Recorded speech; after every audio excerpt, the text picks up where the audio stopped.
السلام عليكم، كيف دايرين؟ لاباس عليكم؟ نتمنى يا ربي يلقاكم هذا الفيديو بخير وعلى خير وبأتم الصحة والعافية.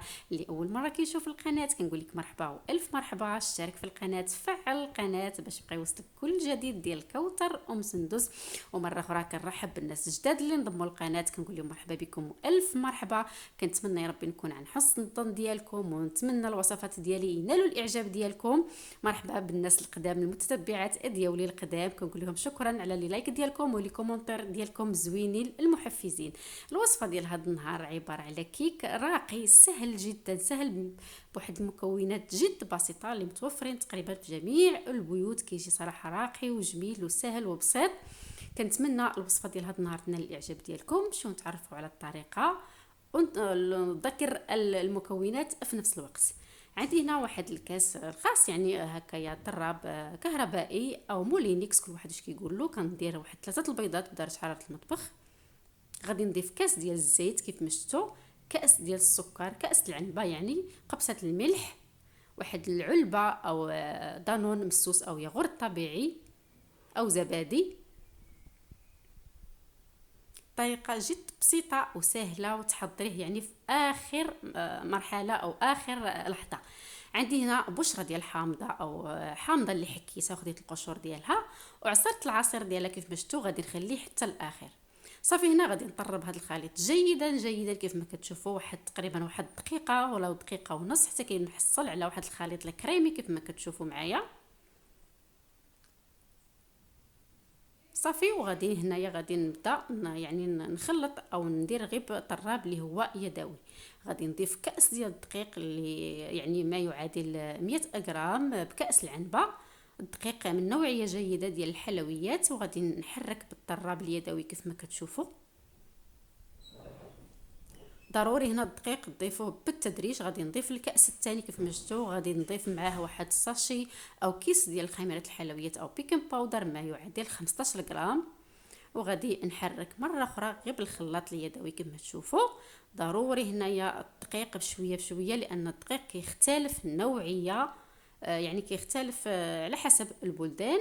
هنا غادي نزيد واحد نصف كاس، هنا باللي الخليط مازال خفيف لان غادي نضيف له العصير الحامض وغيزيد يخفف.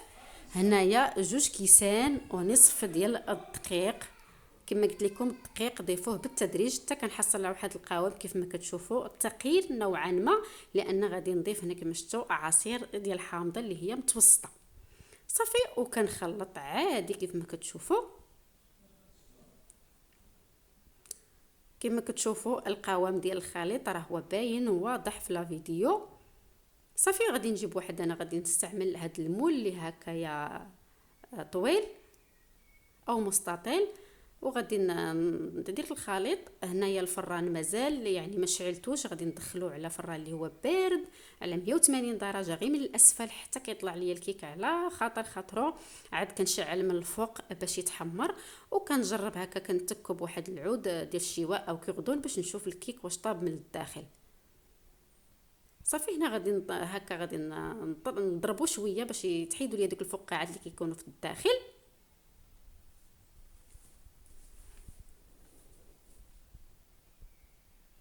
صافي وغادي ندخلو يطيب. ملي غادي يطيب ان شاء الله نطلقه.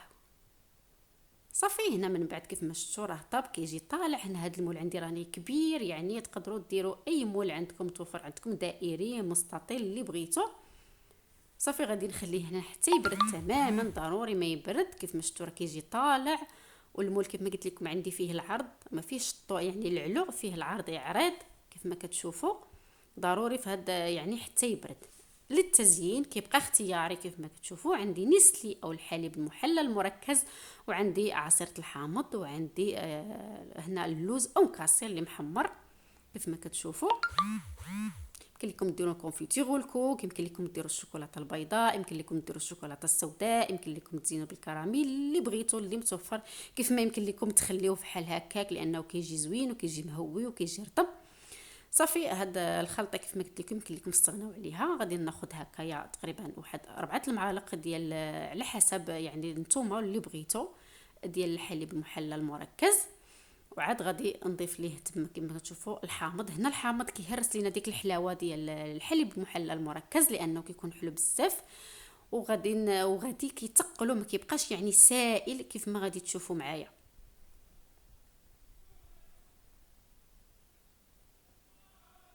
صافي هنا ضفت كما شفتوا 3 المعالق كبار نفس يعني الحجم ديال المعلقه ديال الحليب المحلى المركز. وغادي نخلط، حاول نشوف القوام كيف شفتوا راه ثقال. هنايا غادي نضطر نزيد واحد شويه ديال الحليب المحلى المركز باش تخفف ليا هكا، باش يسيح ليا بسهوله. يعني كتزيدوا مره هكا مره هكا حتى كتحصلوا على القوام اللي بغيتو، وعلى يعني الكميه اللي بغيتو طبقه يعني سميكه او طبقه رقيقه.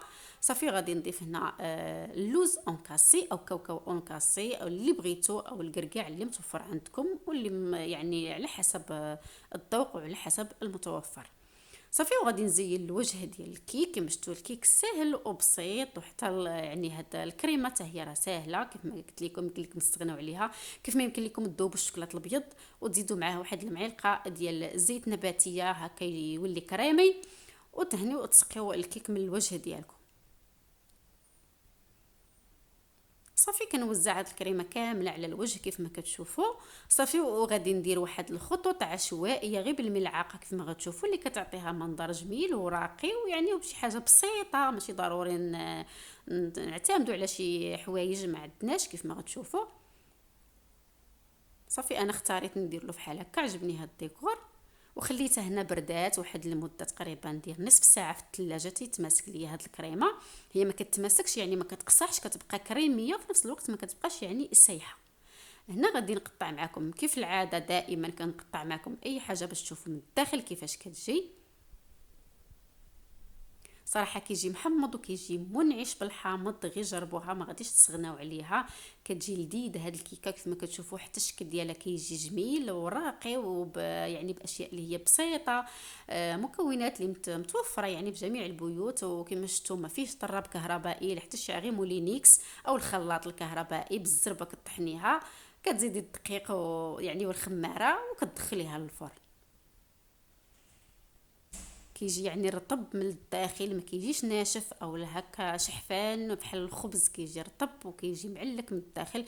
الا معتمده عندكم شي سيرو او شي كاناش سقيوها به هكا، حتى اللي بغى هكا الكيك يجي معلك من الداخل، اللي بغى يخليه هكا يكتفي غير بهذه الطريقه. كيف ما شفتوا كيفاش كيجي من الداخل، كيجي مهوي وكيجي قطني، والمذاق ديالو رائع بدوك القشور ديال الحامض اللي ضفنا او البشره الحامض. والحامض اللي ضفنا في الاخر حتى هو كيعطي نكهه جميله، كيهرس لينا ديك الحلاوه ديال الكيك.